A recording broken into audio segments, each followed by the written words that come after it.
Hi friends, welcome to Sunitha kitchen. ఈరోజు మన ఛానల్లో సింపుల్ అండ్ టేస్టీ ఫిష్ ఫ్రైని ఎలా తయారు చేసుకోవాలో చూసేద్దాము. డీప్ ఫ్రై చేయకుండా, ఎక్కువ నూనె పీల్చకుండా క్రిస్పీగా వచ్చేలా తయారు చేసుకుందాము. ముందుగా మసాలా తయారు చేసుకుందామండి. అందుకోసం ఒక ప్లేట్ తీసుకొని ఇందులోకి 1/2 టీ స్పూన్ వరకు పసుపు వేస్తున్నాను. అలాగే 1.5 టీ స్పూన్ వరకు కారప్పొడి వేసుకోవాలి. మీరు కారం ఎక్కువగా తినలేని వాళ్ళైతే కొంచెం తగ్గించుకోండి. అలాగే రుచికి సరిపడా ఉప్పు కూడా వేసుకున్న తర్వాత వేయించిన జీలకర్ర పొడి ఒక 1/2 టీ స్పూన్, వేయించిన ధనియాల పొడి ఒక 1/2 టీ స్పూన్, మిరియాల పొడి చిటికెడు, గరం మసాలా పొడి ఒక 1/2 టీ స్పూన్, అలాగే ఫ్రెష్గా అప్పటికప్పుడు నూరి పెట్టుకున్న అల్లం వెల్లుల్లి పేస్ట్ 1 టేబుల్ స్పూన్ వరకు వేసుకోండి.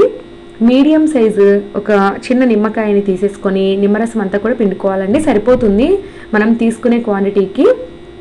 ఒకవేళ చేప ముక్కలు ఎక్కువగా ఉంటే మాత్రం 2 నిమ్మకాయలు తీసుకోవాల్సి వస్తుందండి. నేనైతే 1 తీసుకున్నాను. 1/2 కేజీకి తక్కువగా చేప ముక్కలు తీసుకుంటున్నాను కాబట్టి తక్కువే పడుతుంది. అలాగే వంట నూనె 1 టీ స్పూన్ వరకు వేసుకొని చివరిగా పెరుగు 1 టేబుల్ స్పూన్ వరకు వేసుకోవాలి. ఇందులో నీళ్ళు అస్సలు వేయకండి. కొంతమంది మసాలాలో నీళ్ళు వేసి కలుపుతూ ఉంటారు. అలా చేసినట్లయితే ముక్కలకి మసాలా అనేది సరిగ్గా అంటదండి. సో ఒకవేళ మీకు మసాలా బాగా గట్టిగా అనిపించినట్లయితే మరొక టేబుల్ స్పూన్ వరకు పెరుగు కానీ లేదా వంట నూనె కానీ వేసుకొని ఈ కన్సిస్టెన్సీ వచ్చే విధంగా మసాలాని సిద్ధం చేసుకోవాలి. ఇప్పుడైతే ముందుగా శుభ్రంగా కడిగి పెట్టుకున్నటువంటి చేప ముక్కల్ని తీసేసుకొని వీటికి ఒక్కొక్క దానికి కూడా నీట్గా మసాలా అంతా కూడా బాగా మసాజ్ చేసినట్లుగా చేసి అప్లై చేసుకోవాలి.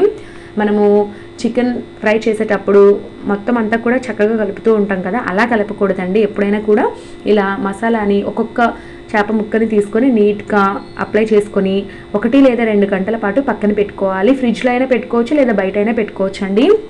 వీలైనంత ఎక్కువసేపు పెట్టుకుంటే మసాలా అంతా కూడా బాగా పట్టి టేస్టీగా వస్తుంది ఫిష్ ఫ్రై అనేది. నేనైతే 1 గంట పాటు పక్కన పెట్టానండి. 1 గంట తర్వాత మీకు చూపిస్తున్నాను చూడండి, చక్కగా మ్యారినేట్ అయిపోయాయి. ఇప్పుడు మనము వీటిని డీప్ ఫ్రై చేయకుండా పెనం మీద వేయించుకుందాము. అందుకోసం నేను ఇక్కడ చపాతీలు చేసుకునే పెనం తీసుకొని ఇందులోకి 2 లేదా 3 టేబుల్ స్పూన్ల నూనె వేసి వేడి చేస్తున్నాను. ఈ నూనెలోనే మనం ఈ ఫిష్ ఫ్రై అంతా కూడా చేసుకోవాలి. అలాగే ఈ ఆయిల్ కూడా మొత్తం పీల్చదండి, మరలా మనకి మిగిలిపోతుంది అనమాట. సో ఇప్పుడైతే ఈ పెనానికి తగినట్టుగా 3 లేదా 4 ముక్కలు వేసుకొని బాగా ఫ్రీగా వేయించాలి. ఎందుకంటే వీటిని మనం రెండో వైపుకి ఫ్లిప్ చేసుకునేటప్పుడు పక్కన ఉన్న ముక్కకి తగులుతూ అవి విరిగిపోయే ఛాన్స్ ఉంటుంది కాబట్టి ఫ్రీగా వేగే విధంగా చేసుకోవాలండి. ఇలా మధ్య మధ్యలో రెండో వైపుకి తిప్పుకుంటూ వేయించుకోవాలి. అలాగే ఈ ముక్కల్ని వేయించుకునేటప్పుడు మూత పెట్టకూడదండి పెన్నం మీద. అలాగే ఫ్లేమ్ని కూడా లో టు మీడియం ఫ్లేమ్లోనే పెట్టుకొని వేయించుకోవాలి. కాస్త ఓపిక్గా వేయించుకున్నట్లయితే ఒక 15 మినిట్స్ లోపు మనకి 2 వైపులా కూడా బాగా క్రిస్పీగా వేగిపోతుందండి. సో 3-4 నిమిషాలకు ఒకసారి రెండో వైపుకి తిప్పుకుంటూ అటువైపు వేగిందా లేదా అనేది చూసుకోండి. సుమారుగా ఒక 15 నిమిషాల పాటు వేయించుకున్న తర్వాత ఇలాగ 2 వైపులా కూడా బాగా క్రిస్పీగా పై లేయర్ అనేది వేగిందండి. సో ఇప్పుడు మనం పక్కకు తీసేసుకుందాము.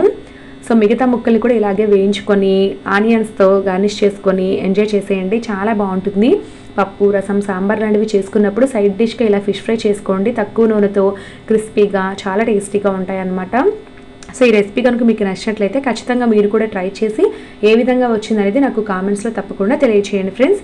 Thank you for watching.